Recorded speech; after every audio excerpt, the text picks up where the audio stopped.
So So, welcome everyone to our lecture online series today. So our session will be recorded and we will upload the video to our webpage. Today we are honored to have our CBS Assistant Professor, who is also Tung Lin Kok Yuen Scholar in Buddhist Art and Culture, Dr. Chonghui Cho, to introduce our speaker today. Dr. Cho, please. okay. Good evening, everyone. Welcome to attend the online lecture series.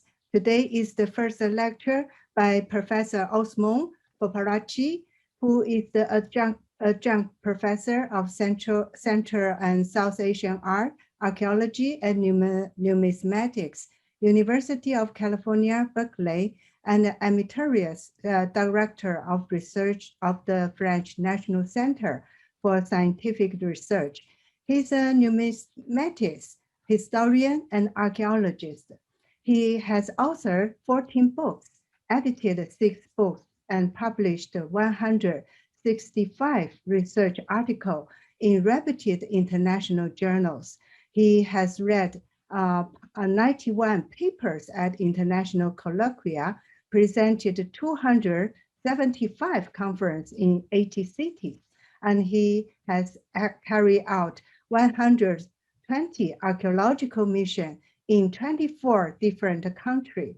Professor Bopearachchi holds a BA from the University of California and a BA honors MPhil PhD from the Paris I Sorbonne University and a higher doctorate from the Paris IV Sorbonne University.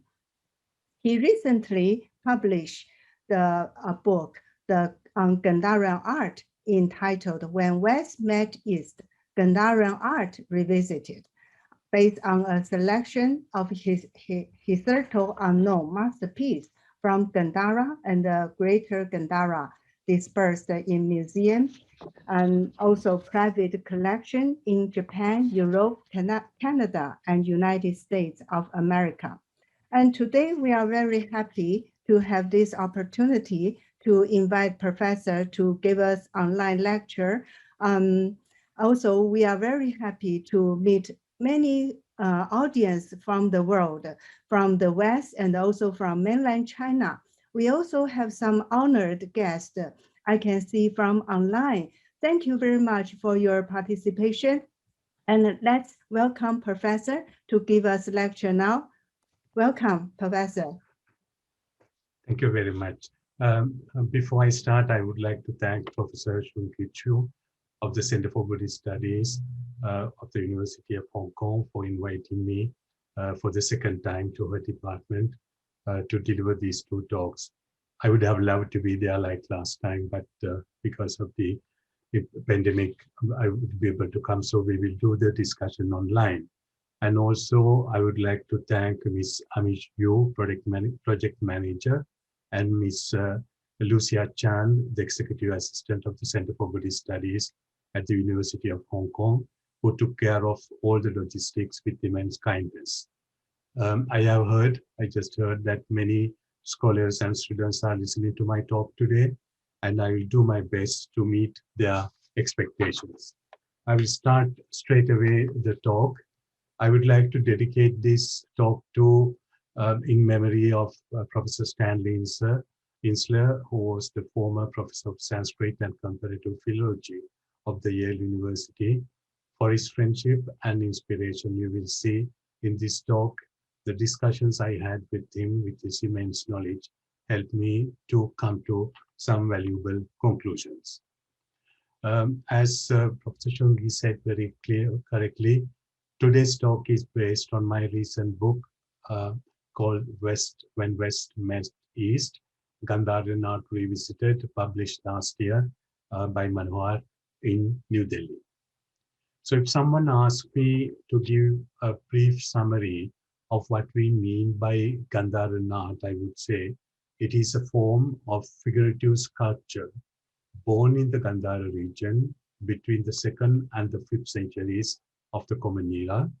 Gandhāran art reflects regional cross-cultural elements arising from its direct relationship with Buddhism and to some extent with Hinduism, given that both flourished in India during the Kushan Empire.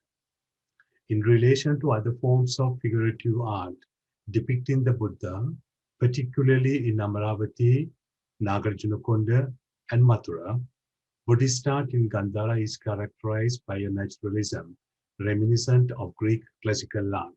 Today, I won't be talking about the other parts, which especially the Syrian and other inspiration. So if you just would like to know where it is, in the yellow circle, this is what we mean by Gandhāra and the Great Gandhāra. Earlier it was in ancient India, today it's in Pakistan. So when West met East, new forms of art were born. Buddhism provided new grounds for innovative artistic expression. The presence of Greek in the area since the conquest of Alexander the Great is an important historical fact. However, Gandhāran reliefs also owe a great deal to the Persians, Roman, Parthians, Scythian, and above all, Indian traditions. Through these interactions, a new composite art, characterized by its singularity, was born in Gandhāra. Today, I'll be emphasizing mainly on the Hellenistic inspiration, leaving aside the Persian, Parthian, even Roman and Scythian inspirations. All of you have heard about Gandhāra. Just to give you a brief summary, I'm just showing you one of the biggest Gandhāran site, which is in Takshila. Right in the middle, we have the Dhammarajika Stupa and the monastery around it. We also have heard about Taktibai, which is a very important site. Although we see the buildings empty today, at the time, ancient times, even at the time of its discovery, all the niches had their sculptures and also the stupa had their reliefs. They were all removed and distributed among Pakistani, Indian museums and also in European museums. This is Budkara, extensively studied and excavated by the Italian archaeologists. You can see the big stupa here and also the part of the monastery. I'll be talking much about the Hadda Tepe, which was excavated mainly by the Afghan archaeologists with Professor Saimat Tarsi and also by the French and other Afghan archaeologists. So it is well known Alexander the Great conquered the territories as far as the Indus Valley in present-day Pakistan in his attempt to seize the entire Achaemenid Empire. So this is what he did. This is the Achaemenid Empire before the conquest of Alexander the Great. And here is the route taken by Alexander. You can see he captured almost all the territories which were under the Achaemenid Empire. This is a part of a coin that where you can see the Porus fighting, or Alexander fighting with Porus. So after the fight, of course, there was no fight actually, but Porus was defeated. There was no duel between Alexander and Porus, but the Indian army was defeated. So when Porus stood in front of Alexander, Alexander asked, "How should I treat you?" And Porus said, "Treat me like a king." So this is what happened. Impressed by the personality of Porus, Alexander put him in charge not only of the satrapy that included his kingdom, but also the territory between Jhelum and Chenab. Alexander then proceeded to the Bears and came into contact with the kingdom of Philgias. Exhausted by endless marches, Alexander's army refused to continue. Sailing down the Indus, he reached Patala, and from there he began a long and tedious march towards Babylonia, where he died on the 10th of June, 323 BC. So this would have been the route that Alexander has taken. So after the Alexander's death, Seleucus was undoubtedly the greatest of Alexander's marshals and successors. In 306, Seleucus declared himself king and founded his capital at Seleucia on the Tigris.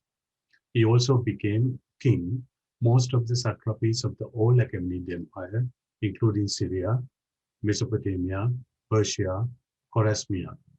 The satrapies of Parthia, Arya, Bactria, Sogdiana, and Gandhara theoretically passed under the domination of the dynasty of the Seleucids.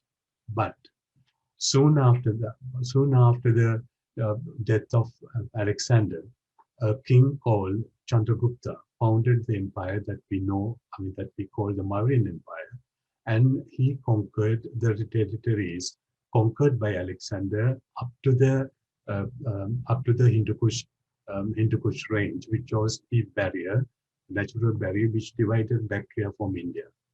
His son was Bindusara, and of course we all hear about Ashoka, who must have reigned circa 270 to 230.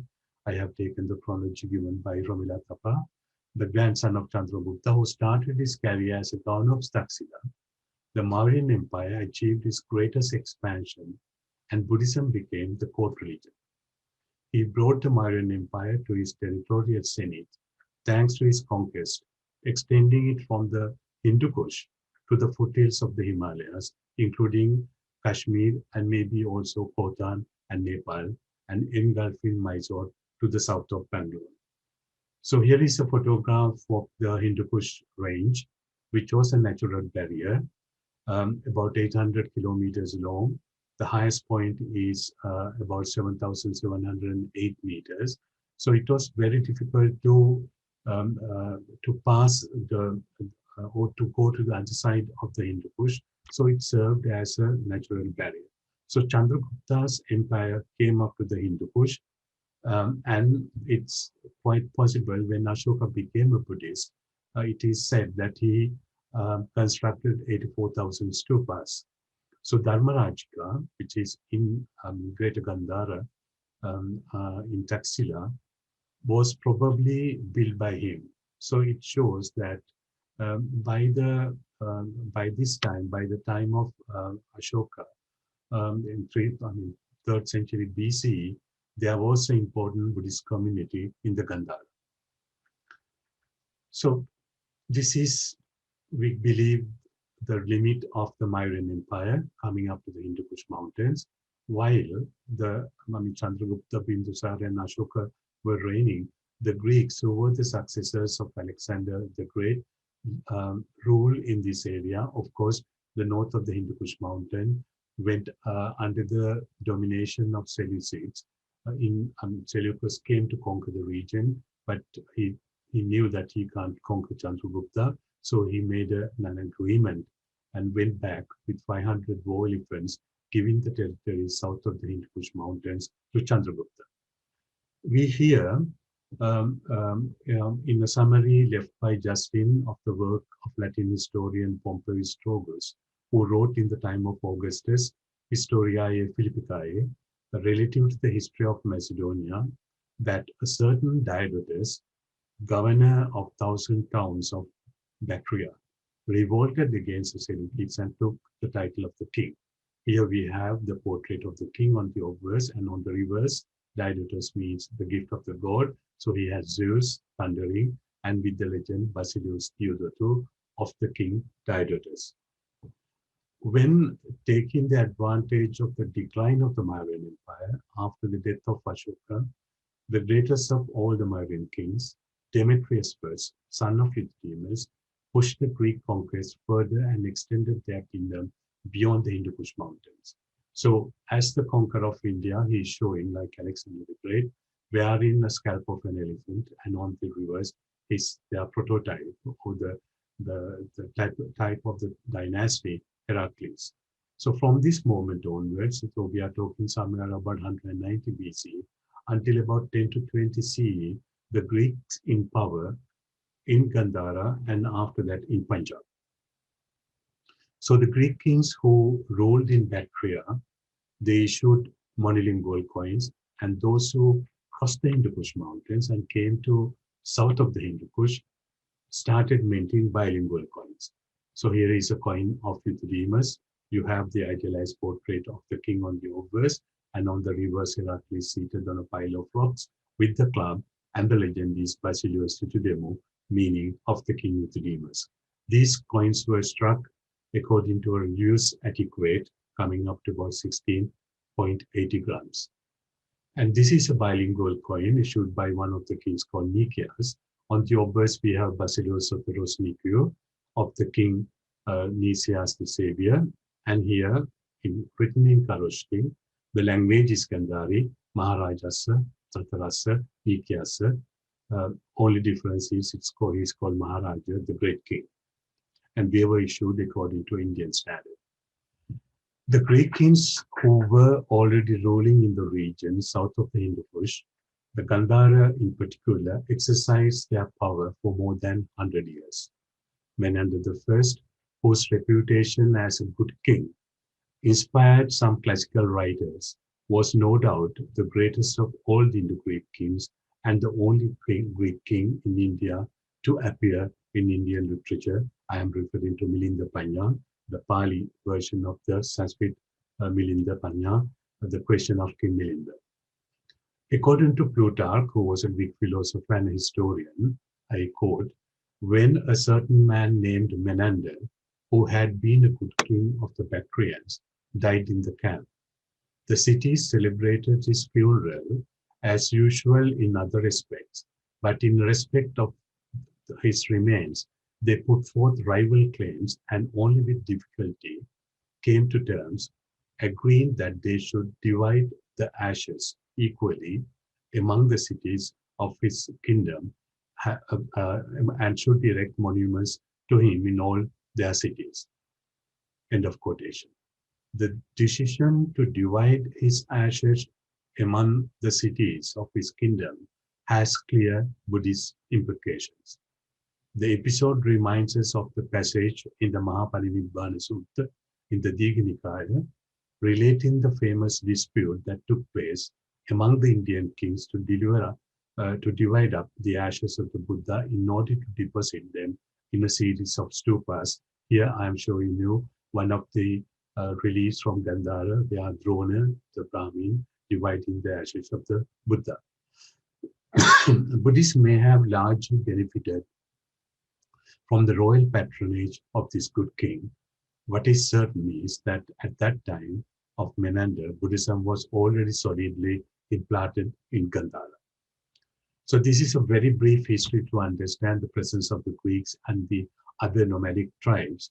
So starting from the Bactrian kings, and then the Indo-Greeks who ruled in Parapamsadaya, Arakosia, Gandhara, and Punjab, ended up with Strato. At that time, Indo-Scythians and Indo-Parthian conquered some part of their kingdom, and the Yuvetchi, who became later Kushans, penetrated into Bactria, and then later they invaded the south of the Hindu-Kush mountains, meaning India.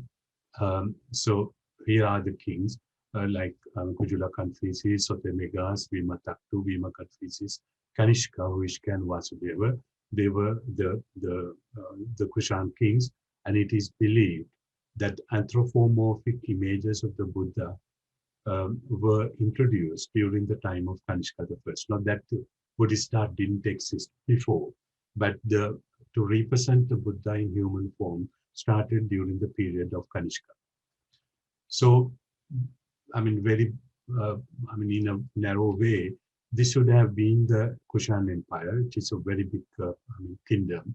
At least we know he was, according to the excavations in Allahabad, Daishatra, and other places, and also going up to Alexandria of Iskate, today's Leninabad.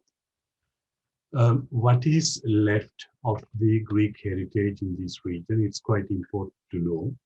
And for example, the well-known organized Greek city of Icanum, excavated by French Archaeological Mission in Afghanistan under Paul Bernard between 1964 and 78, is no doubt the best revelation of the architectural skills of the Greco-Bactrians or the heritage of the kings who ruled in these areas. So here is Paul Bernard with the former Japanese emperor.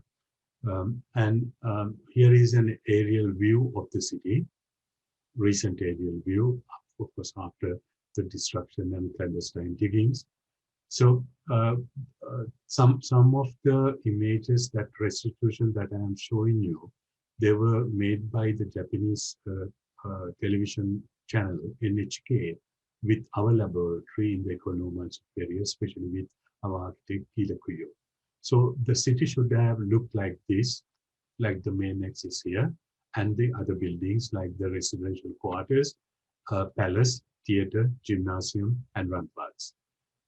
It was a huge palace in Greco-Bactrian architecture, somehow reminiscent of formal uh, uh, Persian palatial architecture, was in the center in the lower city. So it could have looked like this during the time, at least in the 2nd century BCE. And they had private houses. So these are, I mean, here you have during the excavation, and here is the restitution of the private houses. Importantly, for today's talk, it had a classical theater with 35 rows of seats, would seat 4,000 to 6,000 people. It was equipped with 3 lodges for the rulers of the city. Its size was considerable by classical standards, larger than the theater at Babylon. And they had a gymnasium, 100 by 100 meters, which is one of the largest in antiquity. A dedication in Greek to Hermes and Heracles was found engraved on one of the pillars. So this is the restitution of the gymnasium.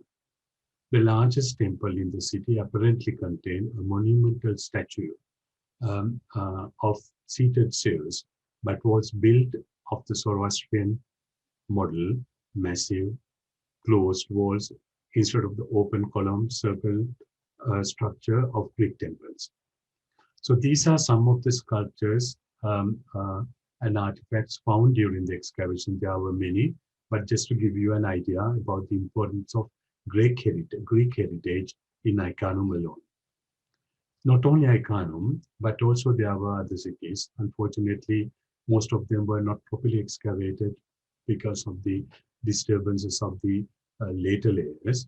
Now, for example, Begram, in 327 BCE, Alexander the Great captured the city and established fortified colony named Alexandria of Caucasus. Begram Kapisa became the summer palace of the Kushan Empire in the 1st century CE. The arrow shows the Kushan wall, which is not yet excavated. But the French archaeological delegation worked there in Begram extensively. The objects found by Joseph Akan and Ria Akan in rooms 10 and 13 of excavation number site during the campaigns of 1937 and 39 are generally referred to as Begram treasure. These remarkable finds, extraordinary in number as well as artistic value, consisted of objects as diverse as their places of origin. Among the finds were objects of carved ivory and others of bones from India, subcontinent, plaster, bronze, glass objects from Roman world, and fragments of Chinese lacquer. So just to give you an idea of some of the objects found, and here you have the emblema, Endymions eternal sleep. Here we have the combat between Hector and Achilles. Here a statue of Harpocrates and Serapis. The important thing is, even after the decline of the Greek power, which came to an end around the 10th CE of the Common Era, the contacts with the Mediterranean world were continuing. So looking at the background material, one can imagine most of them came from Alexandria in Egypt.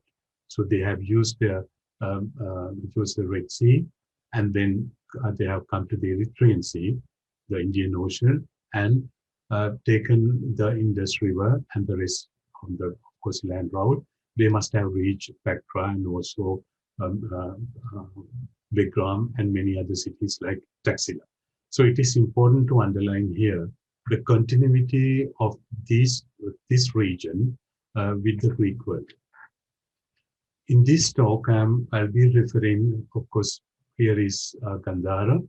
I'll be referring partly to Sanchi, Bharat, and also Mathura, and Amravati and Kanaganhalli, and also Nagarjunakonda.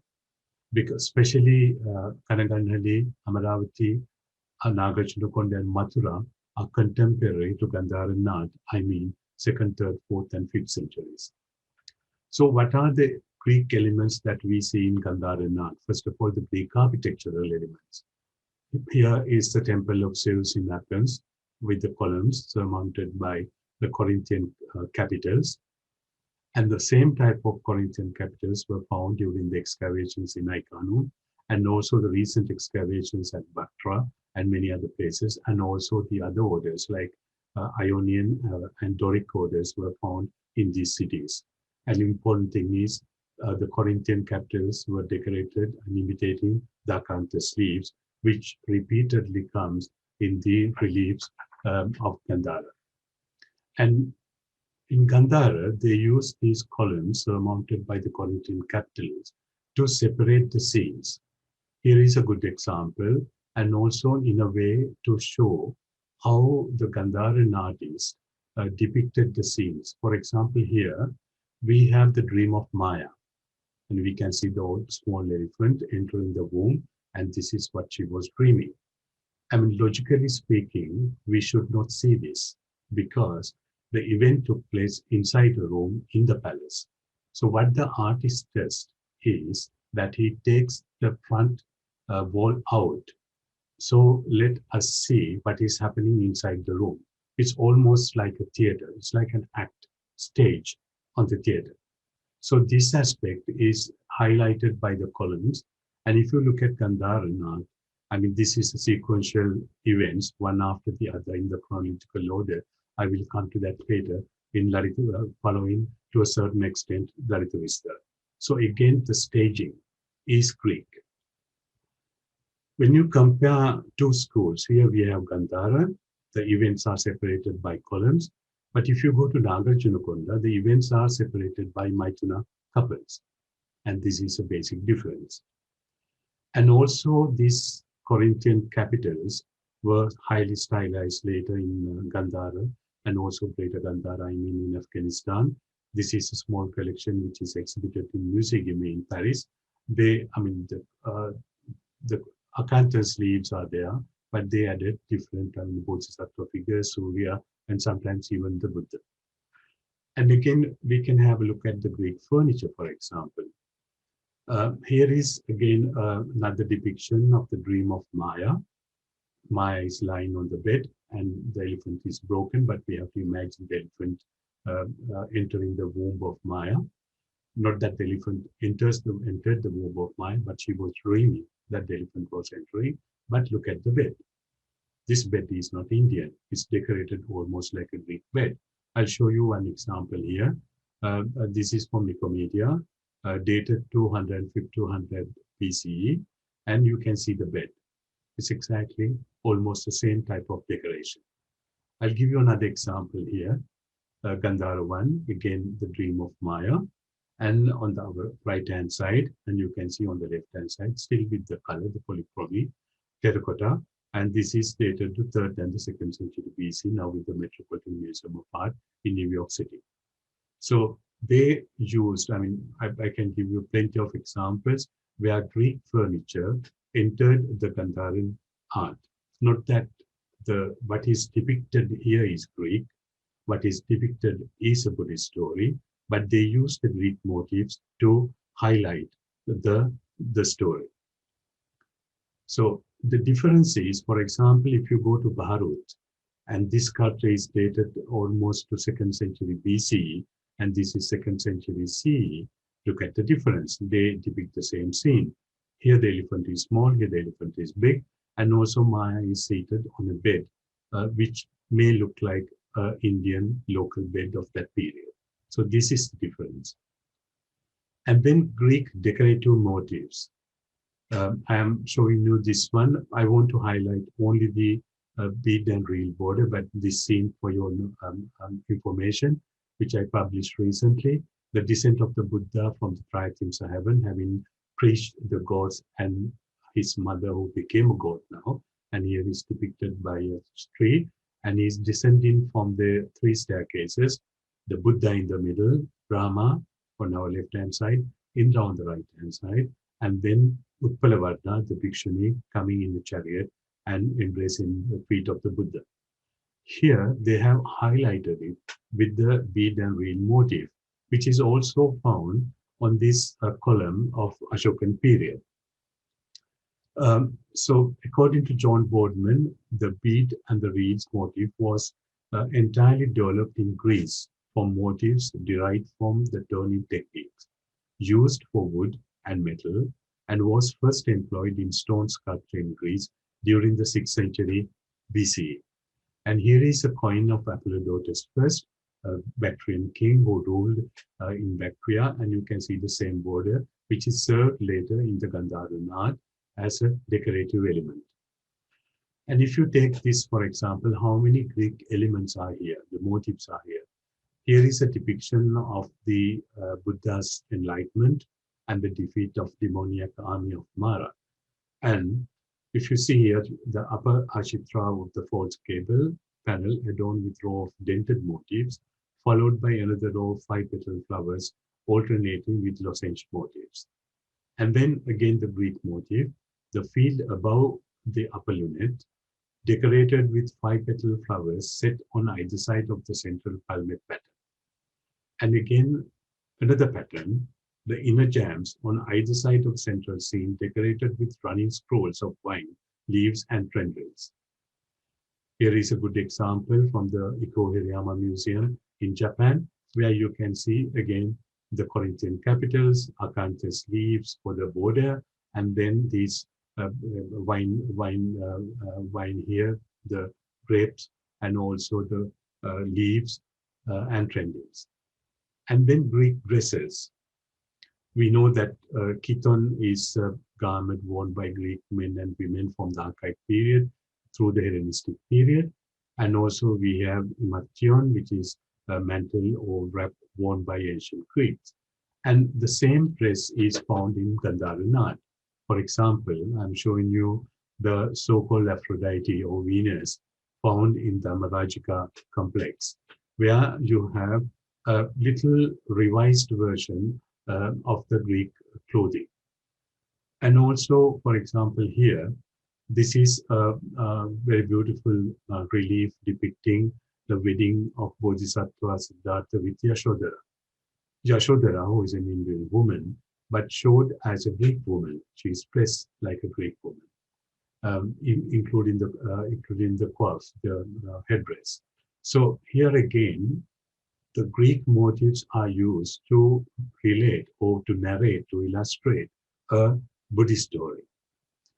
This beautiful relief, which is now in Zurich Museum, where you can see the temptation of Mara and the 3 daughters, and one is looking at the mirror, and this one is dancing, almost diaphanous clothes, transparent, and she is dressed like a Greek woman. But she is supposed to be one of the cruel daughters of Mara who try to distract the Buddha. The difference here is that if you look at the Nagarjunakonda in Andhra Pradesh, the Mara's daughters are depicted almost semi-nude, and in contrast with the one of the Mara's daughters in Gandhāran art. And this difference is quite important in this demonstration. And also, most of these scenes I'll be discussing later, where you have Greek men and women, or what we call the Dionysian scenes. They are all dressed like Greeks. On the coins of Nikeas and Philoxenus and many other coins, sometimes the king who is diadem is depicted as a soldier with the breastplate. And here is a rider, most probably the king, because he is diadem. And these motifs were taken in Gandhāran art. This relief was found in Butkara by the Italian delegation. And here is a defeated army of Mara. They all look like Greek soldiers. So the Greek soldiers are here to show that they were the enemies of the Buddha, and they are a part of the demoniac army of Mara. And also in some of the reliefs that we see, these soldiers wear what we call cataphractus, which is meaning the heavy armor, right? And it's quite interesting, during the very tail end of the excavations in Icano, excavation done by my colleague Prof. They found an arsenal with 4 pieces of heavy armor made of iron were found in north extremity of the west building of the arsenal excavated by the French archaeologists in Icano. So this shows either the Greek soldiers or the mercenaries wore these cataphractus. And here you have the soldiers of Mara attacking the Buddha wearing almost the same armor, but only thing is they lost the translation. They lost in translation by putting these upward. In contrast, if you look at in Andhra art, you don't see that demoniac aspect of that you see in Gandhāran. Gandhāra, they attack the Buddha physically with swords and arms and with ugly faces. But here, this relief is quite interesting. The man with a slender body, standing in Tribhanga, three-bent pose, holding a sugarcane bough, and the flowering arrow is Mara, who is also Kama, the Hindu god of desire. The woman is Kama's most effective weapon. Kama even boasts in front of the Brahma of his capacity to triple gods, sages, demons, and to make Brahma and Vishnu go astray, and even Shiva fall. So in Andhra art, it's almost like a psychological war. But in Gandhāran art, it is a physical war, using some Greek elements to demonstrate it. And then Greek techniques, how the Greek techniques came into Gandhāran art.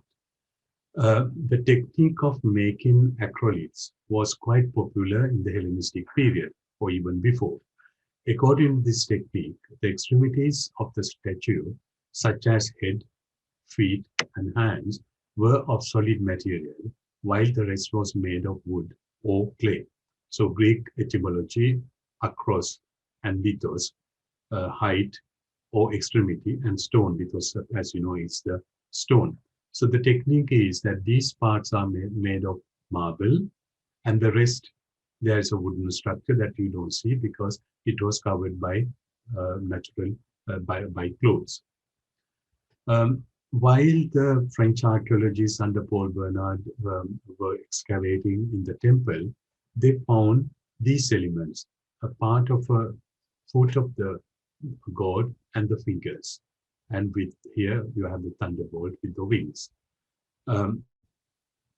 My colleagues and also the Japanese NHK tried to restitute the image, how it looked like in the main temple, looking at the coins of Antiochus and the Hermias. And here is the feet, and here are the, of course, the fingers. And the rest of the body was made of wooden and covered by the clothes. So this is what we call acrolithic. In about 20 years ago, this head was found accidentally in the Iconome area in north of Afghanistan, which is a 5-ounce head. It has reached 1,200 degrees, so it's very well baked.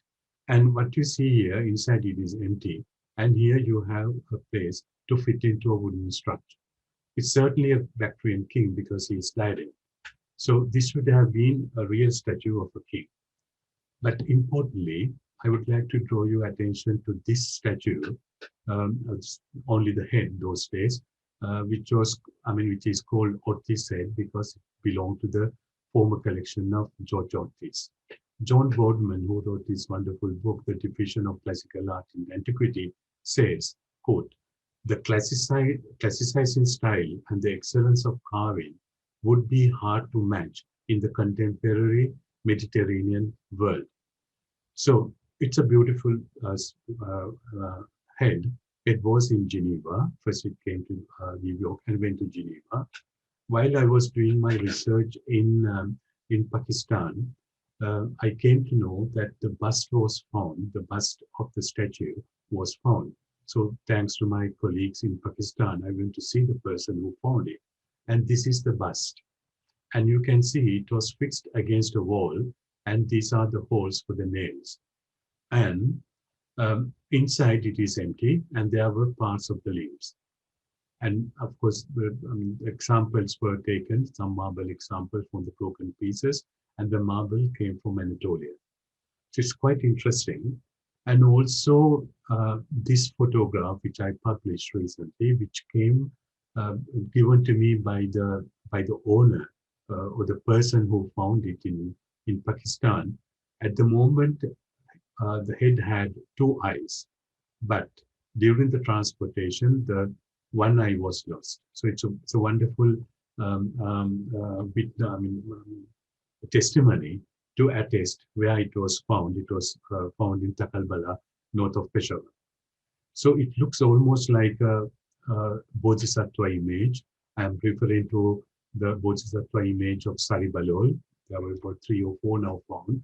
The treatment of the hair and the almost nude bare chest. So this is the restitution which I proposed with my good colleague Francois Uri. The statue was composite or acrylic, and it would have looked like this. And this is a typical Greek technique which was not attested at all in India at this period. And then we talk about the Greek naturalism.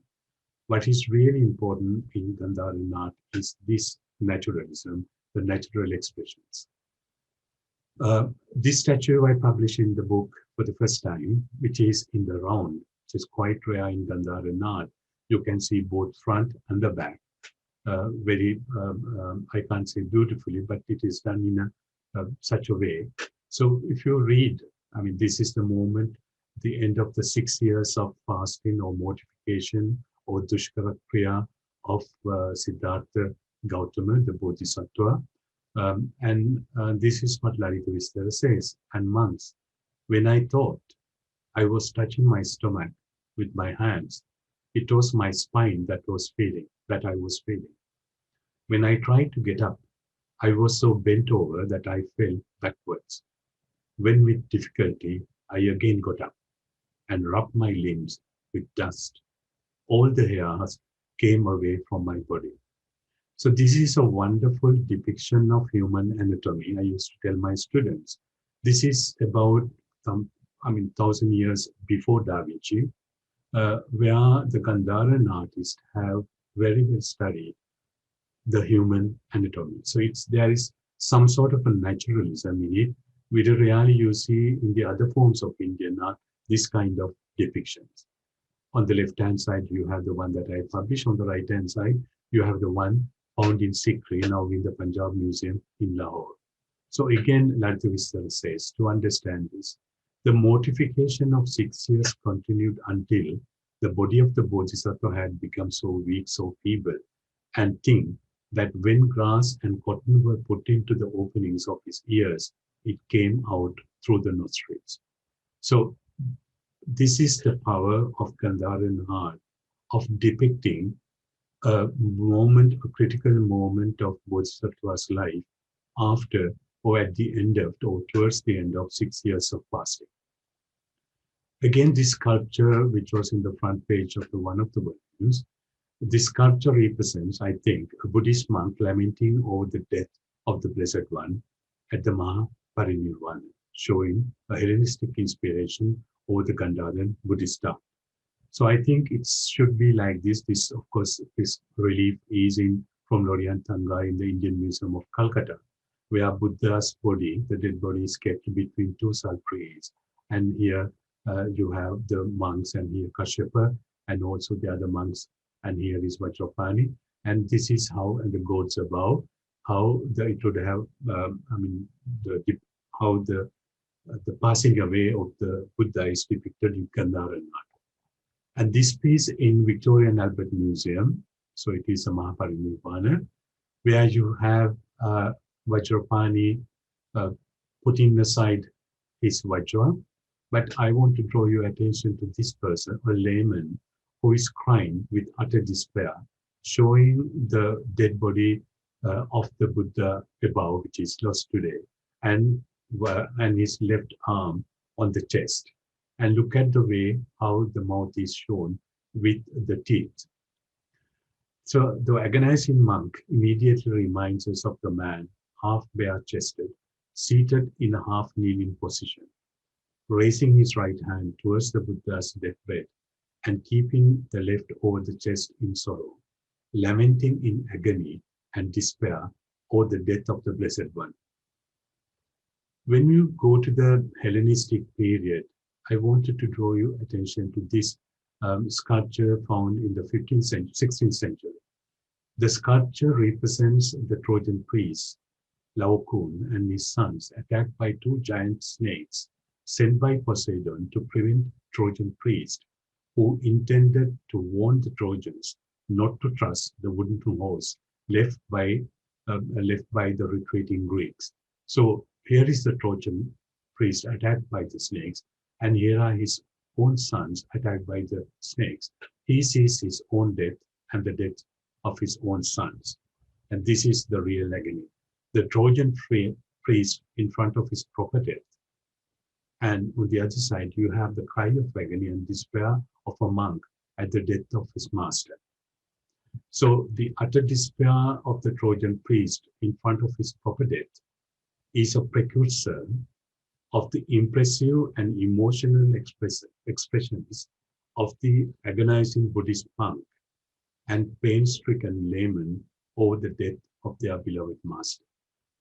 And again, this is what we call the naturalism in Gandhāran art. And then the Greek artists used mythical creatures, gods, and goddesses to depict a Buddhist story, not a Greek story, but a Buddhist story. Here we have these. I mean, again, I take you to this sculpture where you have mythical animals. There are many mythical animals used as decorative pieces. And here one in the Tokyo Ancient Orient Museum in Tokyo. This one is in Musée Guimet in Paris. And if you look at the original, the inspiration came from most of these mosaics and paintings and sculptures. I am showing you one which was found in southern Italy, dating back to the 3rd century BC. It's a mosaic. And this one is a sea monster mosaic in Ostia, in Italy as well. So the half man and half sea monster, this is from the Metropolitan Museum. And again, you can compare them with the mosaics from Pompeii. Of course, they have to be dated before the 1st century CE. The double-tailed triton in Greek mosaic, 2nd century BC, in the Sparta Archaeological Museum, and Gandhāran reliefs in the private collection in Japan. Triton, or as you may pronounce it as Triton, is a Greek god of the sea, the son of Poseidon, Amphitrite, god and goddesses of the sea respectively. Triton or Triton is usually represented as an airman with upper body of a human and the tail, lower body of a fish. So this is what you see in many Gandhāran reliefs. There are hundreds of them, and some are musicians playing the flute or the drums. The only difference is sometimes they have the wings, but they have the fish tail. Then garland bearers, which is a Greek motif, which became very popular during the Roman period. I'm showing you one where this is the garland and it is carried by the putti or lotus in the Metropolitan Museum. And here is the Gandhāran prototype, which is in the Matsuko Museum in Japan, where you have garland and amorini of Gandhara with the birds. So it's not that they are identical, but there is an inspiration. I'll be talking about this stupa later, but just to draw your attention to this register where you have beautifully executed Gandhāran reliefs of garland bearers. And then, for example, let us say Atlas. The Farnese Atlas is the 2nd century CE Roman marble sculpture, also holding up a celestial globe. This is in the Naples Museum, probably a copy of an earlier work of the Hellenistic period. It is the oldest extant statue of Atlas, a titan of Greek mythology, who is represented in early Greek vase painting and the oldest known representation of the celestial sphere and the classical constellation. It's not that he is carrying the earth, but he is carrying the celestial spheres or the constellations. Atlas labors under the weight because he had been sentenced by Zeus to hold up the sky. The sphere shows a depiction of the night sky as seen from outside the outmost celestial sphere, with low relief depicting 41, some sources say 42, of the 48 classical Greek constellations distinguished by Ptolemy, including Aries, the ram, and Cygnus, the swan, and Hercules, the hero. So the same motifs was used in Gandhāran art. They don't carry the celestial sphere or the constellation, but they carry the building. And here it's a very, very nice example of the atlas, where you can see the difference is, of course, the Greek atlas was not wing, but they added the wings of Nike. He is muscular, but he is wearing, he is depicted like Heracles, wearing the skin of the lion that he killed from Nemea, and here is the tail of the lion. And only the Greek artists would do this because according to the Greek Greek tradition, this would not have happened. So here you have some of the places from the buildings from Dharmarajika. Here you can see the weight of the building on its shoulders and the arms, and again here. And then we look at the Greek gods and goddesses like Tyche and city goddesses. The Tyche, or rather according to the Greek with Tuke, or it's a Roman equivalent Fortuna, the fortune, was the presiding tutelary deity who governed the fortuna and prosperity of a city, its destiny. In classical Greek mythology, she is the daughter of Aphrodite and Zeus or Hermes. Marble Roman copy of a Greek bronze original by a very famous artist of the 3rd century BC, depicting Tyche of Antioch, now in the Vatican Museum. So let us see the inspiration of this type of Tuke or the Tyche on the Gandhāran art.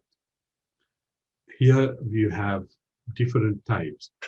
She was definitely holding a cornucopia, but she has a headdress which looks like the towers of the city, and here also the towers of the city, and here are towers on her shoulders. The Greek Tyche, already popular in Indo-Greek coins and depicted in Buddhist art, holding a cornucopia or the cone of abundance, like here, is conflated in Gandhāran art with Hariti, who often appears next to her consort, Panchika, the god of wealth, as in the Iranian tradition of Pharaoh and Ardoksha. This is from the British Museum, the Panchika and Hariti.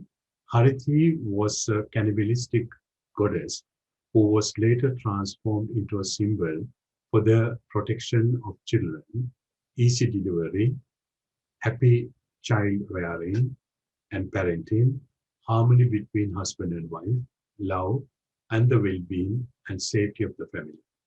Women without children sometimes pray to her to help them to become pregnant. So I'm taking you to Hadda, the Tepeshoto, excavated by my good friend Saimat Tarsi. You have a niche with the Buddha. On the right-hand side, you have a depiction of Tyche holding the cornucopia. So here is a coin, a double-decker drum, which is, by the way, the biggest silver denomination ever struck in Greek antiquity, or the whole antiquity, struck by a Greco-Bactrian king. Here you have a Tyche, a city goddess, with the cornucopia and the tower on the head. And here she doesn't have a tower, but she has a cornucopia, and she is dressed like a Greek woman with diaphanous, transparent clothes. And the Al-Sabah collection in Kuwait, and very much thanks to them for giving me the authorization to show them. These cups or the bowls were found in Afghanistan, where you have the Tyche, or the Fortuna rather, holding the cornucopia. So Buddhist Kubera, Vaishravana, or Panchika associated with Hariti, there are many sculptures of this type in Gandhāran art. Just to summarize what I said up to now, before I continue further with the other gods, I took this sculpture, which will be exhibited in the Berkeley Museum soon, where you have these are of course the Persepolitan columns with the bell-shaped capitals, back-to-back animals like in Persepolis, but the Greek pseudo-Corinthian capitals. And here we have again Panchika and Hariti with the cornucopia, and you have Atlas holding the building, almost holding the Buddha who is seated here in Vitarka Mudra in preaching, and accompanied by two Dionysian couples or two flirting couples, to which I will come later. For example, we'll take two heroes. One is Heracles. Heracles was very popular in India and also very popular in Gandhāran. So Alexander's motivation, during his conquest, he went to today's Greece, today's Egypt and also to Libya, and went to the temple of Ammon. So Alexander's motivation to visit the temple of Ammon in Libya was partially attributed to his connection to Heracles. According to Arian, quoting, Alexander was also partly urged by a desire of emulating Perseus and Heracles, from both of whom he traced his descent. He also deduced his pedigree from Ammon, just as the legends trace that Heracles and Perseus to Zeus. Accordingly, he made the expedition to Ammon with the design of learning his own origin more certainly, or at least that he might be able to say that he had learned it. So this is from Anabasis of Arian. So when you look at some of the coins of the Bactrian kings, here we have the coin of Hindudemos, the portrait on the obverse, and Heracles seated on a pile of rocks with the lion skin, with the club. According to Greek historian Polybius, Euthydemus became the king of Bactria by killing the successors of Diodotus. Euthydemus chose Heracles as his major monetary type, both because Heracles was popular in Magnesia on the Meander, the Greek city in Anatolia, from which he originated, and to identify himself with Alexander, who associated himself with Heracles. So if you look at the coins, there are many coins like Euthydemus, Demetrius, Euthydemus II, and Lysias, depicting Heracles on the rivers. These coins were in circulation, mainly in Bactria and some in the areas in India, in Gandhāran. This statue of Heracles was found in the gymnasium in the legal excavation, and this was found in the Iconum area accidentally, and they all represent Heracles. You all may have heard about Mirzaka treasure, on which I have worked so much. There were 4 tons of coins with about 500 kilograms of objects. Among them, this cup was there. This is before restoration and after restoration. These Greek gods are depicted, most probably Artemis, Athena, Heracles, Hera, Dionysius, Aphrodite, and Apollo. So Heracles is given a prominent place. As we know, he was a human, a mortal, who became immortal and was accepted to the Greek pantheon. This restless weight, which is in the Metropolitan Museum, Heracles should kill the animal to have the skin, but both are here. Heracles with the club and the very wicked lion of Nemea, which could be killed only cannot be killed with arms. So Heracles killed it and wore the skin. The same Heracles was converted into Vajrapani, literary with Vajra in hand, has been used to refer to a protagonist holding the thunderbolt, depicting next to Siddhartha Gautama on the Gandhāran reliefs. He accompanies the latter from the moment of renunciation of his princely life onwards until the Mahaparinirvana and the passing away of the Buddha, except one scene, Vajrapani appears with Channa and Kantaka during his wedding ceremony. I don't want to go into detail. I have discussed this in detail in my book. Following Fouché's footsteps, somehow, I'm quoting from Jesse Pons, footsteps, some have identified the Vajra bearer as a Yaksha, who eventually became the eponymous Vajrapani. As such, he has been interpreted as protector of the cosmic and spiritual kingship of the Buddha, a figure whose function is material and derives from Buddhist, Greek, and Iranian thought as a sort of henchman helping the Buddha to convert unbelievers. Others bade farewell to the old action theory and have preferred to recognize a guide who escorts Siddhartha Gautama on his spiritual quest, or else the Buddha's cousin Ananda. So I would invite you to read Jessipon's article and also Etienne Lamotte, and also several articles written by Lina Suntoro. So Alfred Fouché defines the function of the Vajra as a symbolic instrument of his master's magic power.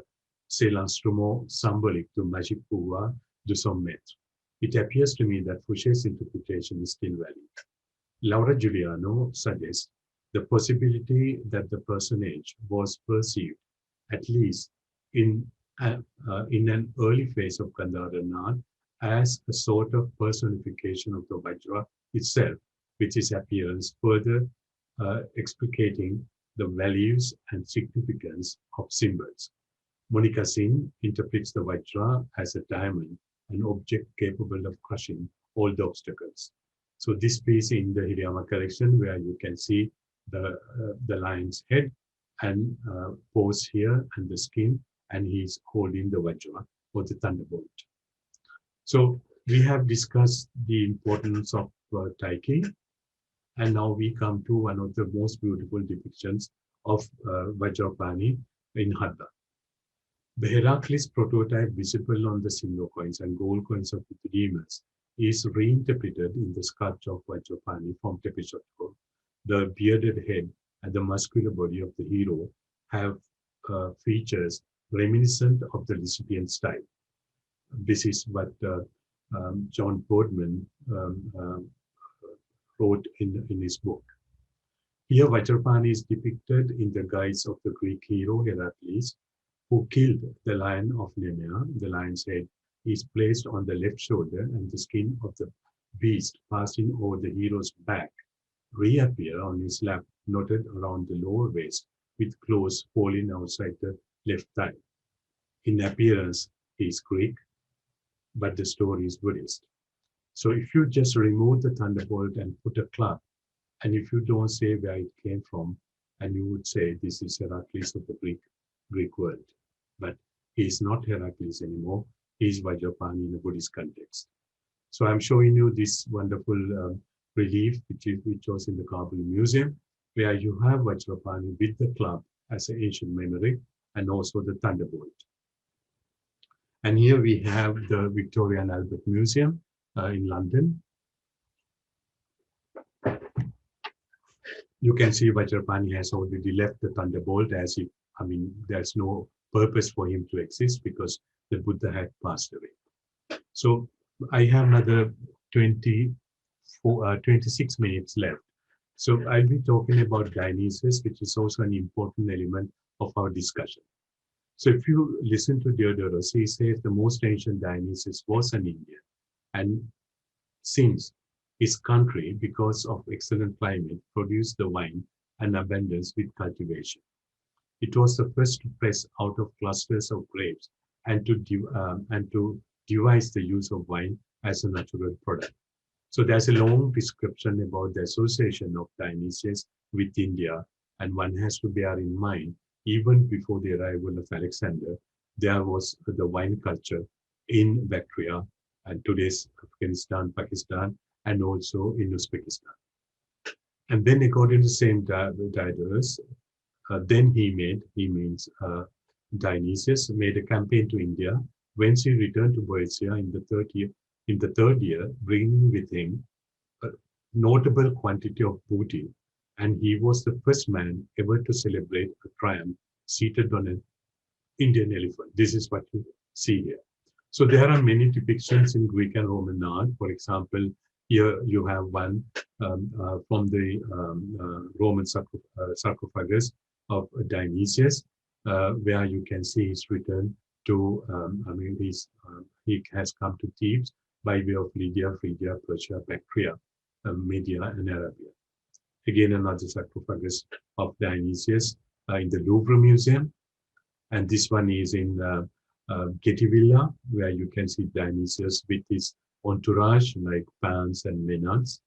And again, here another one from the Pergamon Museum, where you can see the chariot of Dionysius and Ariadne, I mean his wife, and the grapes, and the chariot driven by panthers, an association of Eretus, and all the other gods, and also creatures associated, semi-gods associated with Dionysius. The Maenades always close, dance in the trance. The appearance of the satyrs with their mixture of human and animal features is to be understood as a form of masking a flat-nosed face with a beard, animal ears, conceals the identity of the wearer and the linen clothes, and very often erect leather furrows and the horse tail. So this is what Aryan say about Dionysius. It was in fact Alexander only who actually invaded India. Before Alexander too, there is a considerable tradition about Dionysius as having also invaded India and having subdued the Indians. About Heracles, there is not much tradition. As Dionysius, the city of Nisa, is known in memorial of his expedition and also Mount Merus and the growth of ivy on this mountain, and then habit on the habit of the Indians themselves setting out to battle with the sound of drums, cymbals, and their draped costumes like that worn by bacchanals of Dionysius. So here we are, the conquest of Alexander, as I told you at the very beginning, with Darius II. And then in the same cup from Mirzakar, Dionysius also is given a prominent place. He is seated on rocks over the panther skin, holding the thyrsus. The Dionysian culture is very much important in the Greek world, especially in Bactria and also in Gandhāran, because the theatre of Mycano is associated with Dionysius. These are the theatre masks found in the fountain in Icano. And here is a Cupid on an empty jar, seated, showing his empty cup, holding a bunch of grapes, and also ears filled with bunch of big grapes. And if you look at the coinage, Dionysius is not very often depicted, but on the coins, cophronical coins of Agathocles, we have Dionysius with the grape leaves here and the thyrsus, and here you have panther, his animal, in front of a grape vine with the legend Basilios Agathocles. There are many, I am not going to show you all of them. Many syllables were found with the Dionysian scenes, and here you have a repulsive worked emblema center with the bust of Dionysius. They are in the Hirama Collection. They are very nicely published by my good friend Martha Carter. I'm showing you some of them. And here again, repulse with the bust of Ariadne, and the syllable repulsive worked emblemata of Dionysius is depicted as a pretty effeminate, long-haired youth, almost like a woman. And then you have Ariadne in the center. And here you have a silver plate depicting the procession of Dionysius and his retinue, composed of female Maenades, and most empathetically made satyrs drinking and dancing. There are hundreds and hundreds of documents depicting Dionysius of the Hellenistic period found in Iran, in Afghanistan, in Tajikistan, in Uzbekistan, and in Pakistan. I'm not going to show you all of them. So the Dionysian culture was present in these regions. The founders of Greek Bactrian also appear to have fostered the preservation of Hellenistic style and imagery in the visual arts whenever possible, and the scenes from Greek myths depicting the silverworks seem to have been comprehensible to both artisans and patrons. The quotation is from Martha Carter's book. When you look at some of the important artifacts found, I have to mention Tiliatepe, which is called Golden Mountain, excavated by the Soviet-Afghan team led by the Greco-Russian archaeologist Viktor Sadianidi, a year before the Soviet invasion of Afghanistan. The hoard is often known as Bactrian gold. There were more than 20,000 objects in it, but I am showing you two. One is this. On a pair of hooks, Dionysius and Ariadne are shown riding a panther. Ariadne holds a wine cup, while Dionysius touches her breast. Pan lifts the jar, probably filled with wine, towards the Ariadne, while Nike crowns the god. So here we have it. It's a pan. Here is Ariadne. Here is Dionysius. Here is the victory. Another object. This is also a belt worn by a prince of Teliatepe. Dionysius portrayed holding a wine cup, riding a panther seated in a side saddle. So the fame of Dionysius as the god of wine and the inspirer of ritual madness and ecstasy is attested by the iconography in many sculptures evoking Dionysius or his entourage were found in Afghanistan, Uzbekistan, and Pakistan, showing his popularity in these areas. These Hellenistic motifs were absorbed by Indian or Indianized Greek artists in Gandhāran and interpreted them in an Indian context.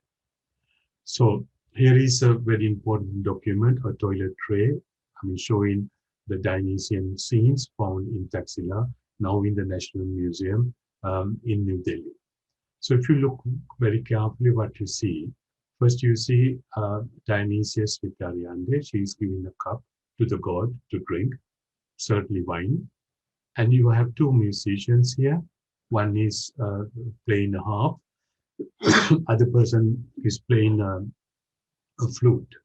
Then we have two people. One is climbed over the back of the other to give more weight, pressing grapes. So here is a tank-like thing, and the grapes is pressed, and he's collecting the grapefruit, the third person. And then the grape is put into a huge jar for the fermentation. And the person here is tasting the wine to see whether it is nicely fermented. And as you know, when you drink too much, this is what happens. And you have two people completely drunk. So when you look at some of the Gandhāran, there are many, but I'll show you the most important one. This is in the Hirama Collection Museum, published by my good friend Tanabe, where you have a Dionysian parade.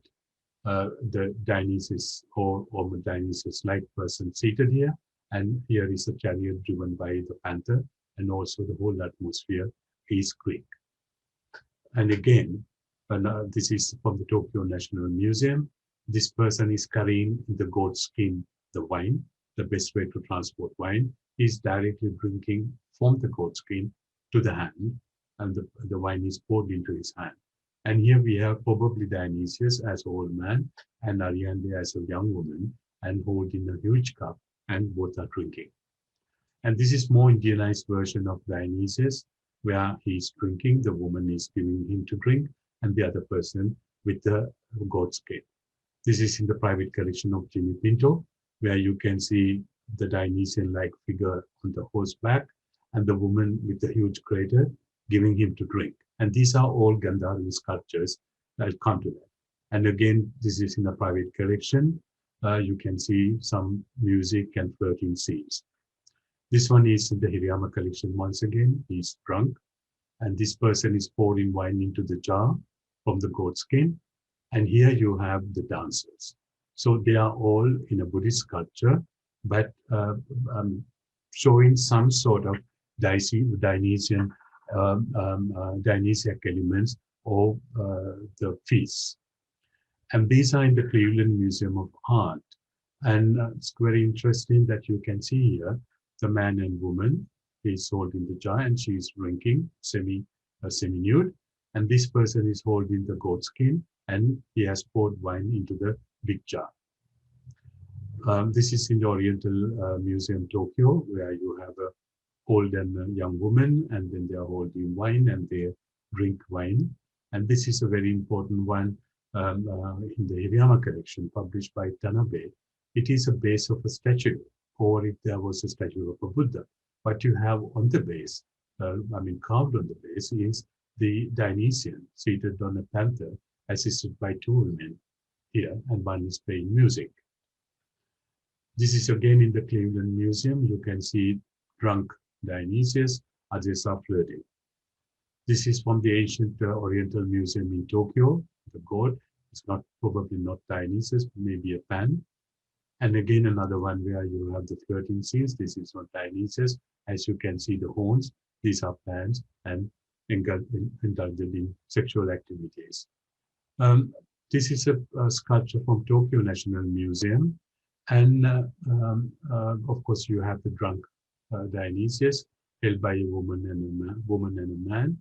And here the woman is playing a flute, and this one is doing something funny. One day I can remember my good friend Katsumi Tanabe asked me, what is that instrument? I told him I didn't know. I mean, until I went to Morocco in 2019 in June in Casablanca, I saw this public spectacle where a kid is dancing on a drum like him and making a sound. So this should have been one of the element of music during that period, which was lost but still continuing in Morocco. And here again, another scene, base, which is in our museum, where you have the drinking and the flirting scenes. And this was found in Sarderi by our Japanese colleagues who excavated, Japanese and Pakistani colleagues excavated the site, where you have a couple drinking, playing music, dancing, and flirting. And again, another one from the Hirama Museum. This is from the Boston Museum, where you have a person bringing grapes, and with the weight of a child, he is pressing the grapes and flirting scene. And again, this is from the Museo Nazionale Arte Orientale in Rome, where you have another makeup scene and the flirting scene. So how to explain these Dionysius things? Of course, I'm not going to explain the different hypotheses put forward by my colleagues and scholars like Klaus Fischer, Katsumi Tanabe, Sardar, Martha Kart, and recently Jesse Pons, because of the lack of time. But before that, I would like to, the question was, where these reliefs were found, what was the structural context? Most of them were found without any archaeological context. Some of them are accidental finds or illicit diggings, or others were dropped from the original structures without giving any archaeological context. And some of them are pedestal or base of statues, like the one in the Lahore Museum. And also they were fixed into stair rises, like here, the one found in Afghanistan, now exhibited in Musée Guinea. And also these, these ones, which is in the Cleveland Museum, I think they also served as stair rises like these here.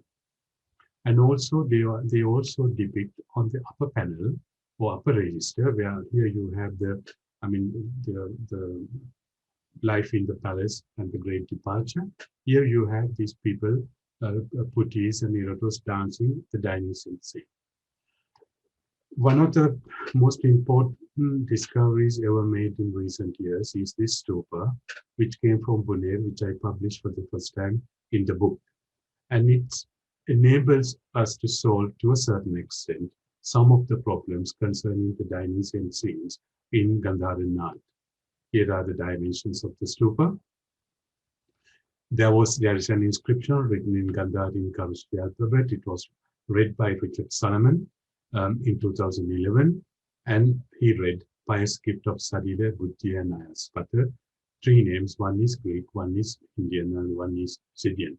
It's a very early sculpture, very early stupa of the Gandhāran period, which could be dated somewhere around the 2nd century, early 2nd century CE. It has 6 structures or 6 registers, and this is the drawing I proposed of different registers, and this is how it is. So on the bottom we have the lotus flowers separated by Corinthian columns. Then we have the garland bearers, and then we have big depictions of the life episodes of the Buddha. Here, for example, presentation of Yashodhara to Siddhartha, and then we have the life story of the Buddha following the Larita Vistara, I would say quickly, this is exactly following the Lalta and sequential. As I told you, it is every scene is staged. It's like an act in the theater. The dream of Maya, interpretation of the dream, birth of Siddhartha, hot and cold water bath, Asita predicting the future of the Buddha, the fiesta given to Asita, Siddhartha going to school, Siddhartha at school, archery contest, life in the palace, Bodhisattva encountering four uh, uh, omens. One is the old age and the sick man, and his decision to leave the palace, the great departure for Maha Abhinishkamani. And here is, his horse is held by these gods. And then he's giving his jewelry to Channa and asking him to give them to his father. And here he exchanges his silken clothes with the hunter. And the Channa and the Kantaka coming to the palace and giving the jewelry to Mahaprajapati. And here you have Nagakarika saying that you will become the Buddha. And of course, the enlightenment scene is not shown. Brahma and Indra asking Buddha to preach Mahaparinirvana and the cremation. And then we have what we call the Dionysian scenes. And then you have the generic Buddhas showing some sort of a paradise. And then the Harmika and the Chatravali. So this is what I am going to, the last 10 minutes that I have, I am going to show you this carefully, this register here in the order. So it follows this order here. First harvesting, plucking grapes. And of course, there are so many sarcophagus with the vintage scenes from Rome. This is from Gettivilla. And then the pressing. So people bring grapes and they put into the tank and they press the grapes and take the juice. And here is another sculpture from Musegime, where you can see the man is trampling the grapes. And then you have the fermentation and the distribution of wine. And then people carrying wine in goat skin. Like the scene from Cleveland Museum, people are drinking. And here you have the small Heracles. And they are pouring into big craters. And then people start drinking, almost like in paradise. They are very happy. They are seated in rocky sceneries, and he's pouring wine and he's drinking. And then they start flirting, kissing, right? You can see the wine here, the goat skin. And then you have the flirting scenes. And these are some of the scenes in the stupa. It's almost showing something like the Indra's paradise or Triatimsa, where you have wine, you have sex and everything. But it's almost like Pompeii paintings. But the register does not stop with that. This is what is important. It stops with these two scenes, where you can see monks reading the scripture, the Holy Scripture. This could be birchwood, this could be also palm leaves. So one is reading, others are discussing, and one is meditating, and also in Dhani Mudra. So it shows the end. At the end, you meditate and you think about it, and then you go to the upper structure, which is the paradise of the Buddhas. When I studied, first showed this stupa at the Yale University, my good friend to whom I dedicate this paper, Stanley Isler, told me, Osman, look, this is what you have is the cosmos. This is a Chakraval cosmology. And he said the layered panels of the stupa reflect the usual Indian view of the stratified world. This sequence represents stratification from heaven downwards. So these are some of the places where you find it. For example, in Mahabharata, Devas, Gandharvas, Yakshas, Nagas, Prativas, Rakshas. And also in Ramayana, you have this Sadeva, Gandhara, Manushya, and all of them. So this is the stratified world in the Hindu context. So if you look at it very carefully, so first you have the gods or the generic Buddhas depicting some sort of a highest achievement in Buddhism. And then you have the middle region, so almost like an intermediary paradise of the Gandharvas and Yakshas. And then you have the earth-crawling creatures like Manushas represented by Buddha and his entourage and different people. And then we have earth creature crawling, Urga and Naga, the cobras, and then finally the subterranean creature, Rakshas and Asuras. It's very interesting to note Martha Carter, whom I admire much. In 1992, without even knowing the existence of the Buddhist Stupa that I first published last year, wrote like a prophecy.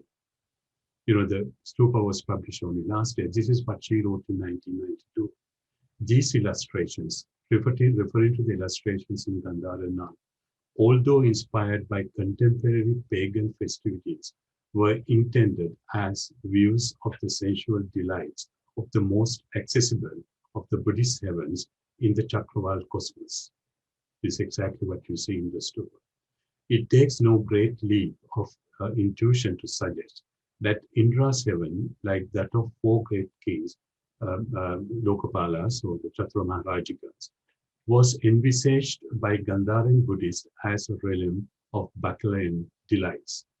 Such visual elements of Gandhāran Buddhist art were suppressed, however, as new ideologies and iconography programs evolved in the later Kushan era. Probably the old Dionysia paradise themes were replaced by representation of Sukhavati Amitabha. So to conclude, so this layout of the stupa has a resemblance to the Chakraval cosmology. So bearing in mind the fact that the stupa is the physical and terrestrial representation of the cosmos, the depiction of Siddhartha Gautama's life and the roles of Buddha could respectively illustrate the world of men, Manusha, and of heaven, world of Devas. Therefore, within the Gandhāran Buddhist context, Dionysian motifs could be understood as a symbolic representation of the intermediary world of Yakshas. Obviously, the lower heavens of the slopes of the world mountain were far more accessible, even if they were only temporary way stations in the inevitable cycle of rebirth. We also have representation of the world of the crawling creatures, Urga and Naga. The last straight of the stupa carved with lotuses, flowers rooted in the mud, opening up to the right, such would illustrate the subterranean world of Rakshas, Danavas, and Asuras. In conclusion, the presence of Greeks in Gandhara from the conquest of Alexander has continued for another 6 centuries, leaving reminiscence of the past in the minds and the behaviors of the various populations of the region. The depictions related to Dionysius, the god of ecstasy and intoxication, is a good example to show how cultural interactions with the Hellenistic world in these frontier regions gave birth to the emergence of composite iconography. So I conclude this talk by quoting my good friend, John Boatman, quote, "The success of classical art in Gandhara was probably largely the result of the earlier infiltration of Greek art into India and of the skillful choice by Indian artists of what would serve them. Beyond and after Gandhara, it was only trappings of classical art that survived, but survive they did, and tenaciously." I thank you all very much for listening to the talk, and I'll be very happy to answer the questions since we have half an hour.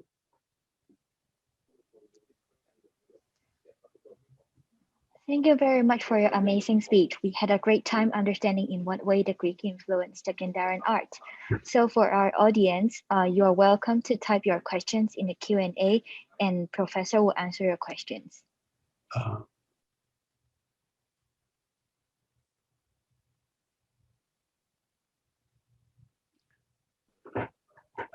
We now have one question in the Q&A. Yes. Mentioning that there's a tradition in Dionysus having also invaded India. And could you please give us more detail of the story and the references, please? And is Dionysus sharing the same function as a wind god in India and in Greek Thank you. Yeah, this is the Diodorus and also Euripides theater in Bacchus, where it is said that, I mean, of course, Dionysius is a god, and whether he went to India or not is not the question. But there is a tradition that that he was in India and he had a beard like the Indians, and he's the one who cultivated grapes and taught how to make wine. So this tradition was there as the tradition of Heracles. So this may be the reason why, when you look at also the Hellenistic art found, which I showed you, not everything but some of it, found in Bactria, and that means in Afghanistan, partly Afghanistan, Uzbekistan, Tajikistan, Iran, Pakistan, even in the Silk Road, the land route to China, most of these things were found. So it shows the popularity of the god and the popularity among the Indians of some sort of a legend left by Dionysius. The conquest of Alexander is really accentuated this tradition.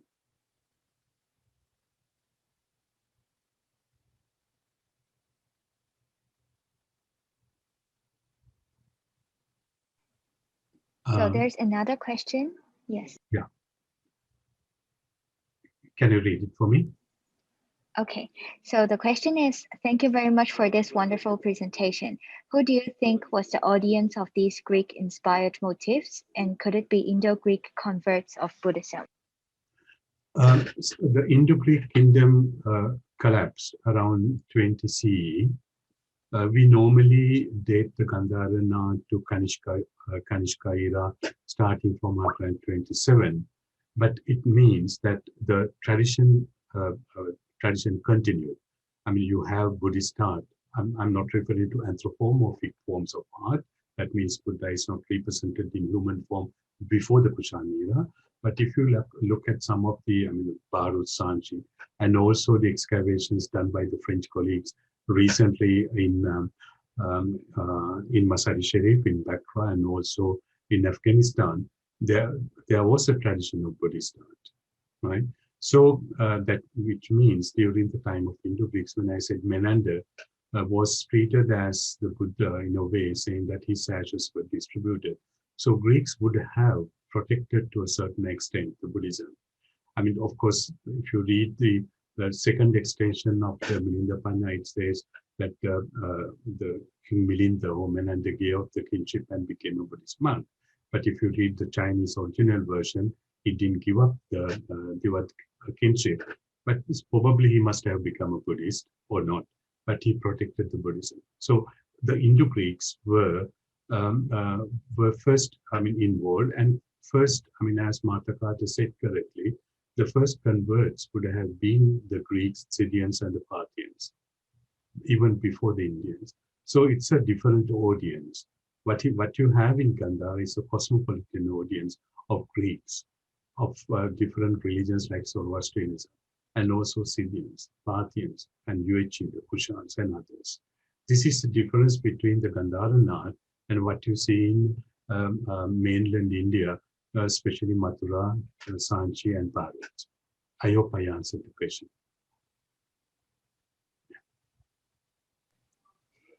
Thank you. So yeah. the next, we still have a few more questions here.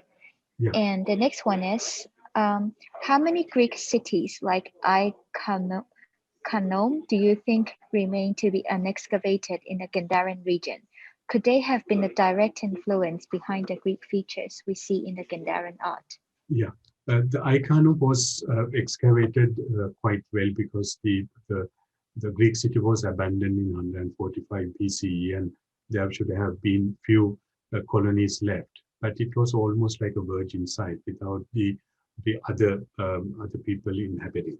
The problem was Bactra, which was a capital of Bactria. Several tentatives were taken by Alfred Fouché and Gandhāran and many others. The problem in archaeology is the upper layers. So you have to go very deep into the Greek layers to find the Greek levels. So attempt was made, and unfortunately, the recent excavations done by Bosomval, followed by Philip Marquis, they were stopped because of the instability in Afghanistan. But they found they almost reached the Greek levels. right? So there was a stupa. So it was a Greek city, and then you have Herat, and then you have Kandahar. These are the cities established by Greeks. So there are several archaeologists tried, but some got discouraged because there was so much occupation and layers above that, and they could not reach the Greek levels. And also now the Italian excavations done in Baricot, started by Caneri and also Luca Oliveri in recent years, and they are extremely promising.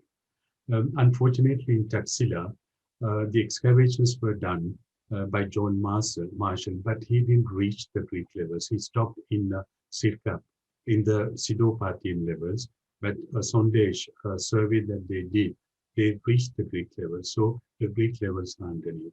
Several attempts were made during the time of Olchin and others, and recently by Robin Cunningham in Peshawar to find the Greek levels, and many of them are quite discouraging because it's not like Aikanum, and also several cities in the north, like Haripur.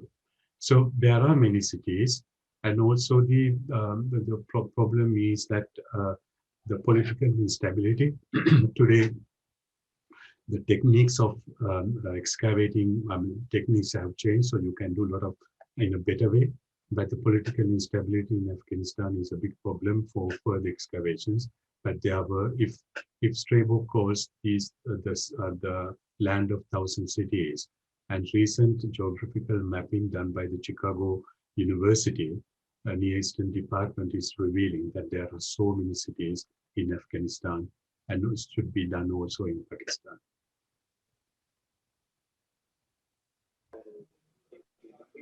Thank you. So there's another question asking about the size of stupas you have shown, and does the size change along time?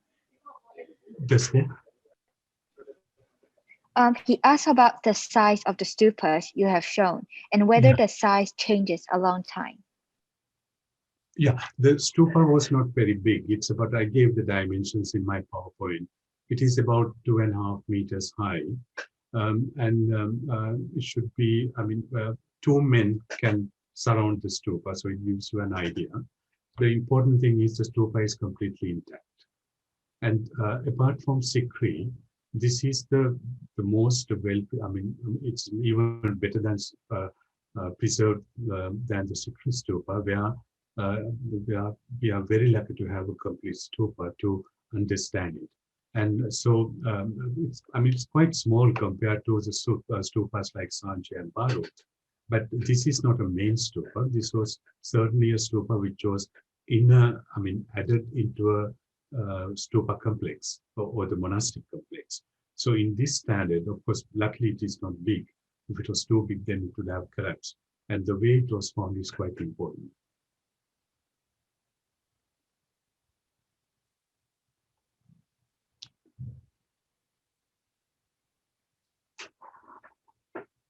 Would you kindly comment on the Ajanta and Ellora caves? How is that related with the Greek art? Okay, sorry, I didn't see that. So Ajanta, Ellora, I'll be treating in my next talk to a certain extent on Thursday. But Ajanta, Ellora caves, the paintings that we are, although they are early ones, the one that we are mainly referring, they cannot be dated before the 5th century. This is the tail end of the Gandhāran. But Ajanta, some of the paintings, depict the life story of the Buddha.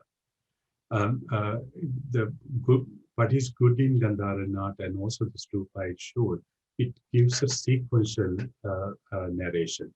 That means you start from one moment, either from the descent of the Bodhisattva from the Tusita heaven until the Mahaparinirvana and the distribution of the relics. So you can restitute some of the fragments of Gandhāran art. In Ajanta, there are episodes. I'll be talking to a certain extent day after tomorrow. So there are isolated events. We have the descent of the Buddha, for example, the arrival of the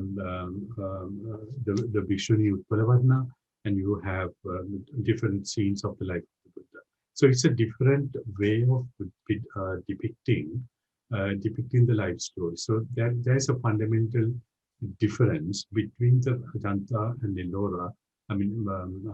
Especially Ajanta paintings with the Gandhāran ones. Although there is a huge inspiration of Persian and Sogdian and other forms of iconography in Ajanta, which I didn't touch today because it's not the main name of my talk today. Yeah. And there's Thank you. shall I read the question? Yes. This one. Thank you for the interesting lecture. When we talk about Dionysius and Heracles in Gandhara, are there evidence of cults, religious of Heracles and Dionysius in Gandhara? So far, I don't know because it's very difficult to, unless you find text. For example, there's a tradition, as I told you, of Dionysius and Heracles and also Athena, Zeus and all that. If there were temples in Iconium, and there was a temple, and most probably Zeus, Mithra, who is depicted, and also if you find the cult statues of other gods and goddesses like Athena, there should have been a cult because these were Greeks and they were respecting their pagan culture. So there should have been sacrifices, and these sacrifices were not done by the Buddhists or by the Indians. So those rituals certainly were done by the Greeks who were there, starting from Alexander and going up to Strato. By the tail end of the Greek kingdoms, I don't think they really continued the tradition of when they were converted into Buddhism and other religion. For example, one of the ambassador of Antiochus, who ruled somewhere around 100 BC, says in the inscription, what we call the Heliodorus inscription in Madhya Pradesh, that he became Bhagavat adept. That means he became he started venerating Vishnu. So that means he was a Greek person. So there were conversions, but we have very little evidence for that. But to answer your question, Aiji, I am sure there were sacrifices, there were rituals, and there was a temple in Iconium, of venerating Greek gods.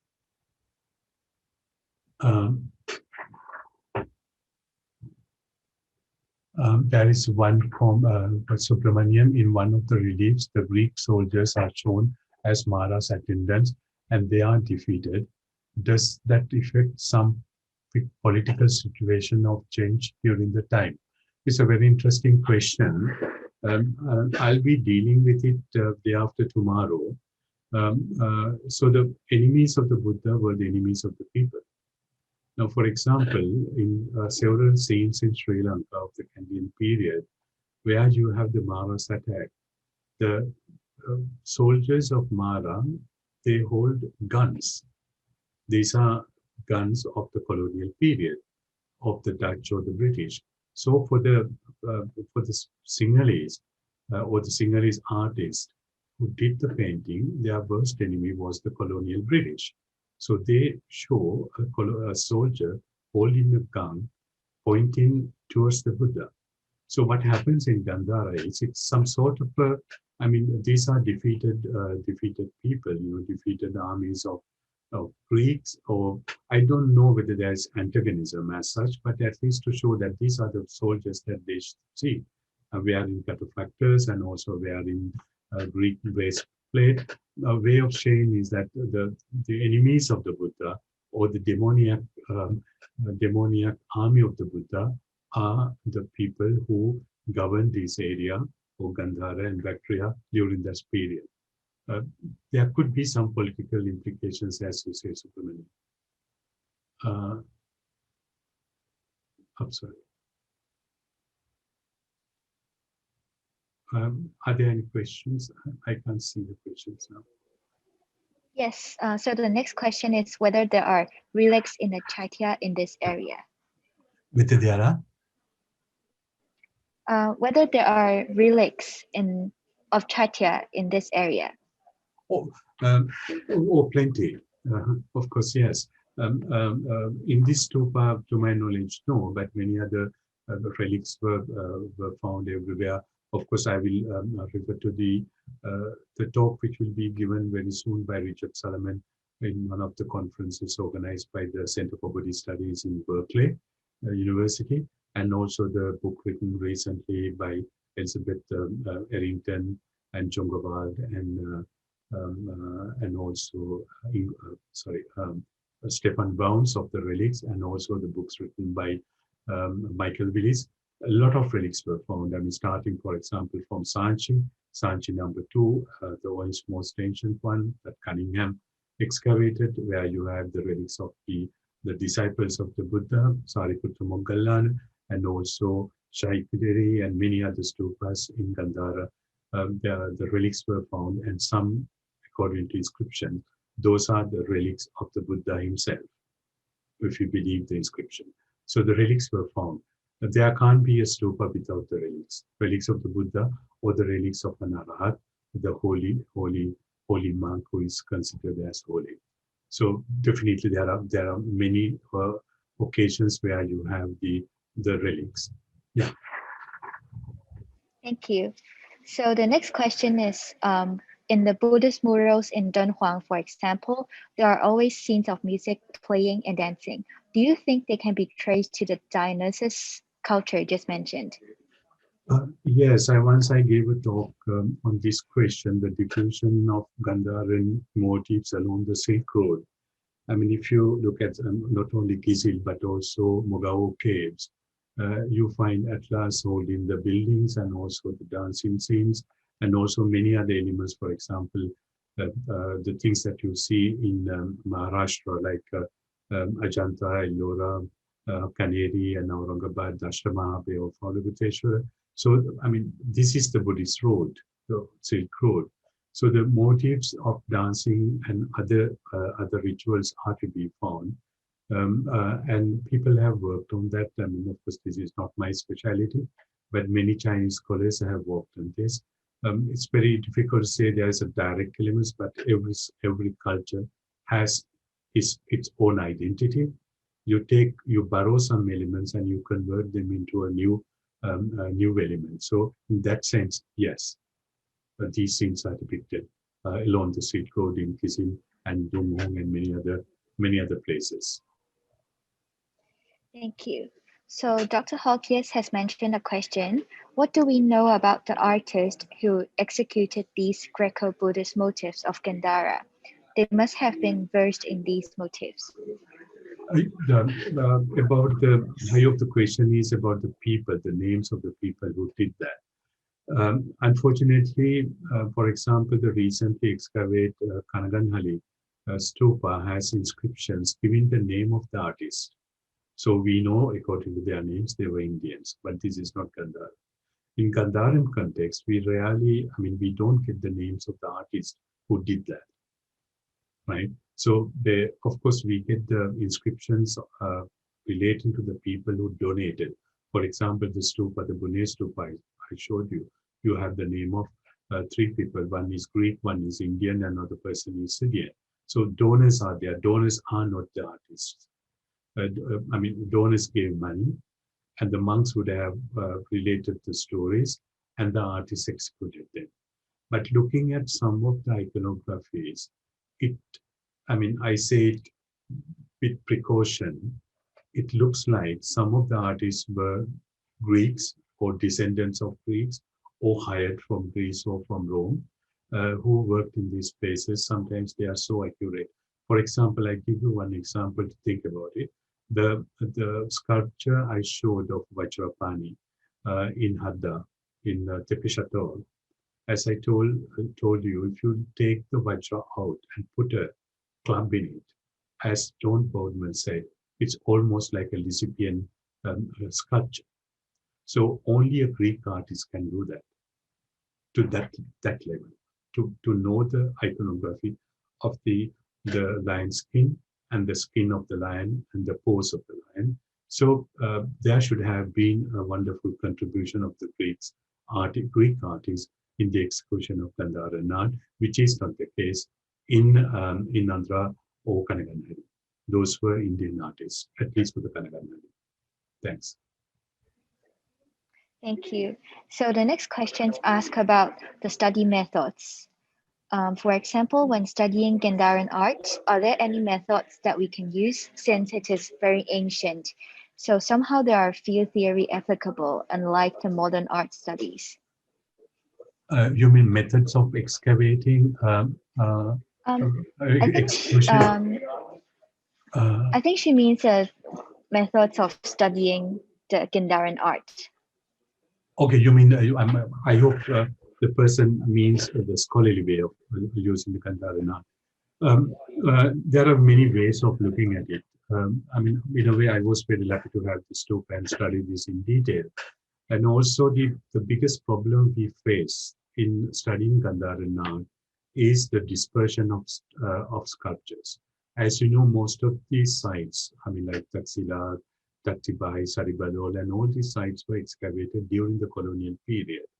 The policy of the colonial British was I mean, they excavated, they documented them, and they were given to different museums. For example, Gandhāran sculptures found in Gandhara, they are in Peshawar, they are in Taxila museums, they are in Punjab Museum in Lahore, Shadikuteri, and also other places. And also in India, Chandigarh, New Delhi, even in Madras and Calcutta. And some sculptures were taken to the British Museum. So the sculptures are scattered. So question is, I mean, fortunately, the scholars like Jessie Pons and her team and all with the Italian colleagues, they are trying to restitute these sculptures and find some sort of a story behind it. So it's a huge task. Going from one museum to the other, and some museums are not accessible, especially to the godowns, the storerooms. So it's a huge task. And then once you do that, the other important element that I should insist is the knowledge of text. It is very important to study the text, like the Sanskrit text when we talk about Gandhara, and also to keep in mind there are other texts which are lost. And thanks to the work done by Richard Solomon, Harry Falk, Hartman, Mark Allen, Timothy Lenz. I'm referring to the Gandharan manuscripts of Kharoshthi written in Gandhari, and they reveal there were texts which were there, which have inspired. So there was the original text which inspired Buddha Charita, which inspired Lalita Vistara, and also Mahavastu and many other texts, also the Mula Savastava. So the knowledge of Sanskrit, knowledge of texts and the Buddhist philosophy, and it's also important in the methodology of learning Gandhāran art. Thank you. So the next questions ask about, it's from Mandira, asking about, we often come across shared decorative or religious motifs in art across civilizations. So at several places, the connotations differ. But could there still be common threads between them? And please share your thoughts on this. Thank you. Yes, as the title say, you have a Greek iconography to narrate a Buddhist story, right? All the motifs are Greco-Hellenistic, Scythian, or Parthian. They don't narrate a Parthian or Scythian story. They narrate a Buddhist story or a Hindu story or Indian story. So if you look at, of course, Mandira knows this very well because she's really working on Ajanta paintings. And also, if you look at Barut and also Sanchi, if you look at some of the motifs, they come from Persia, and also some of them come from Greece. And it's like the Palmit design, and many other, of course, the people like S.P. Gupta and many of the artists, Vidya Deja and others worked on this. So most of these motifs, Corinthian capitals, Corinthian leaves, and indented ones, and the beads and reed border, and this type of motifs, and also the motifs of tritons and monsters, they were used as decorative elements, sometimes without much of a relationship with the story narrated or with this relationship. They are there. You can see them in the Barut, Sanchi, and also to a certain extent in Andhra art. Because of the Maritime Silk Road for Malcolm Spice Road with Rome and also from Egypt. So it's again, not to misunderstand what I said, the motifs were borrowed. They could be Hellenistic, Roman, or Scythian to narrate a story of the Buddha, or later, any other religion, or Hinduism, or any other religion. But they appear in a different context, as they appear as decorative elements. Hope, Mandira, I hope I answered your question. Thank you.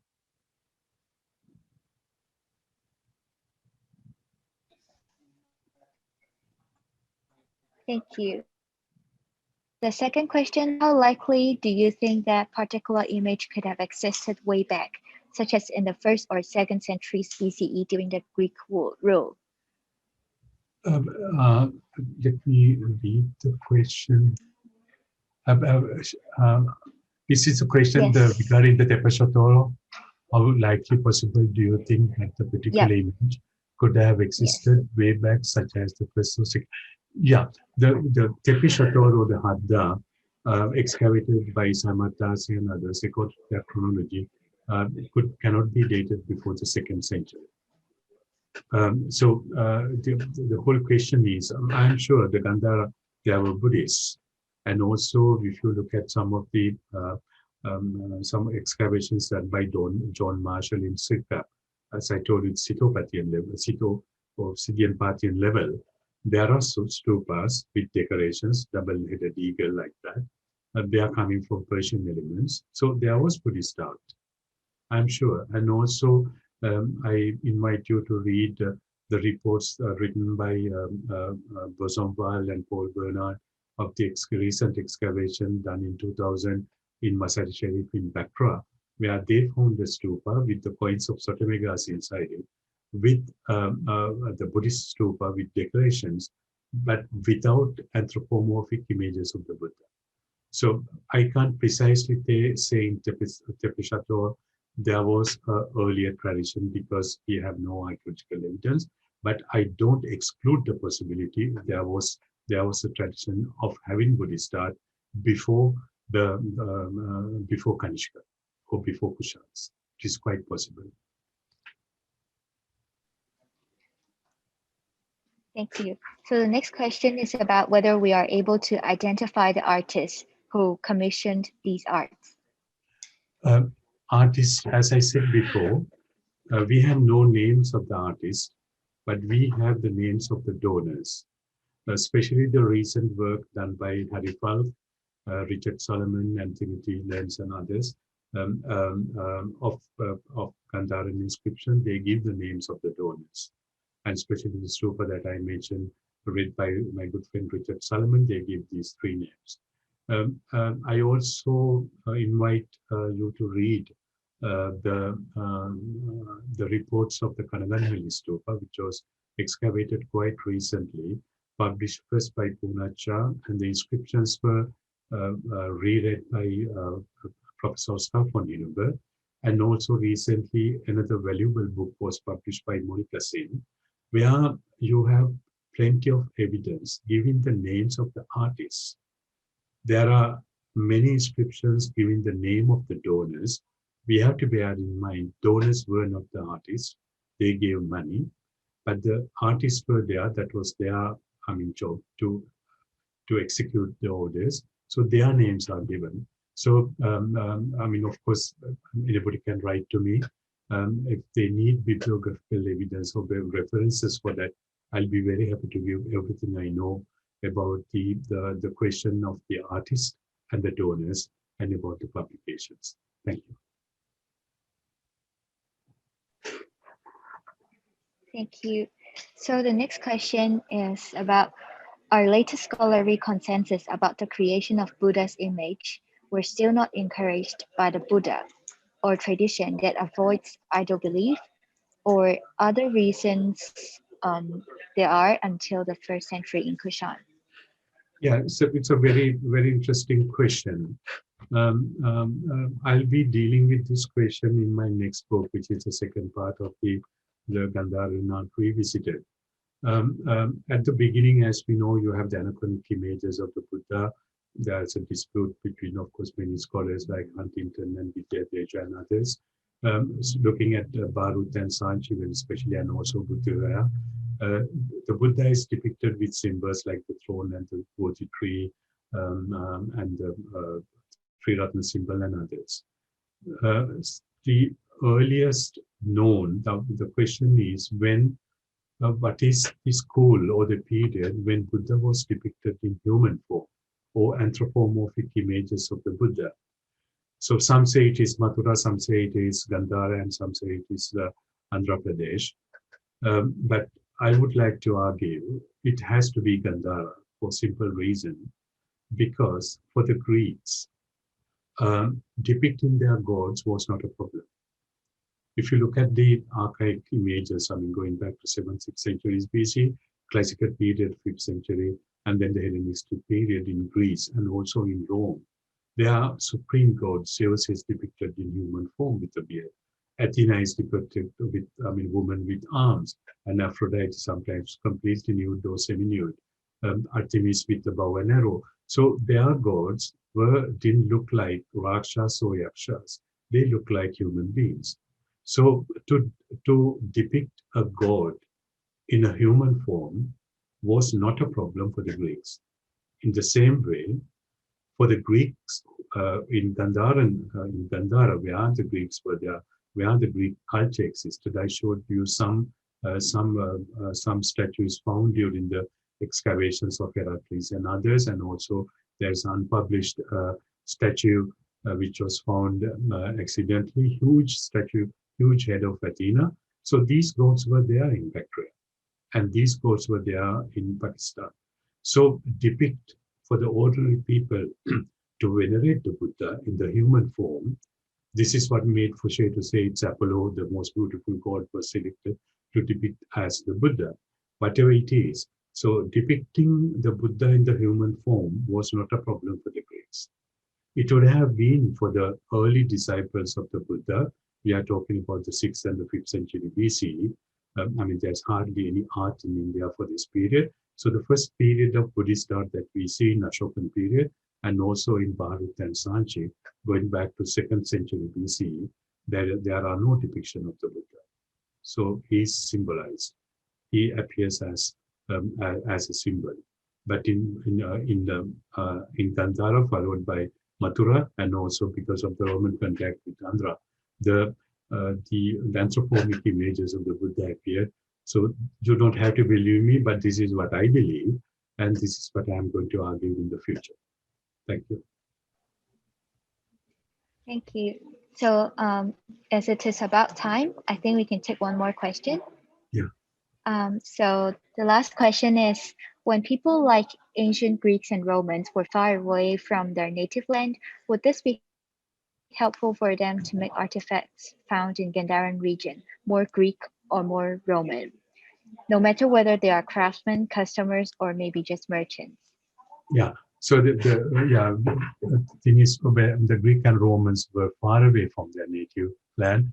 Would this be helpful for them to make the artifacts recalling their gods? So yes, of course they. If you look at Icano and also other places, even Taxila excavated by Marshall, the Greek gods were depicted. And you have huge statues of the Greek gods and also small bronze statues of Heracles and others. And also there's another important aspect. During the Indo-Greek period, I think the person who asked me the question must be referring to the Indo-Greek period when the Greeks were there. The best example are the toilet trays, which is, I would advise you to read the wonderful study by Henri Paul Frankfurt and recently by Jesse Pons and also John Portman and many others. On the toilet trays, you have the depictions of the Greek gods. You have Aphrodite, you have Athena, you have Apollo and Artemis, and also some scenes related to Greek art.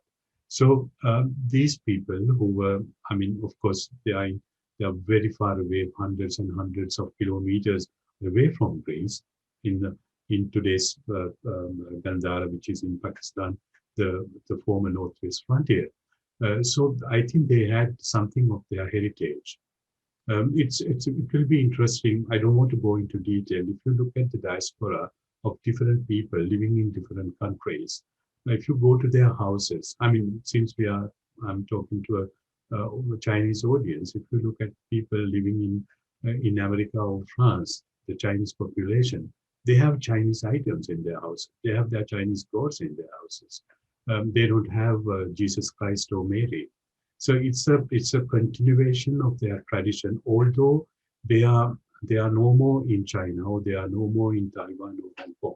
And this is the same thing applies to the other nations who are to the diaspora. So it's a very important message.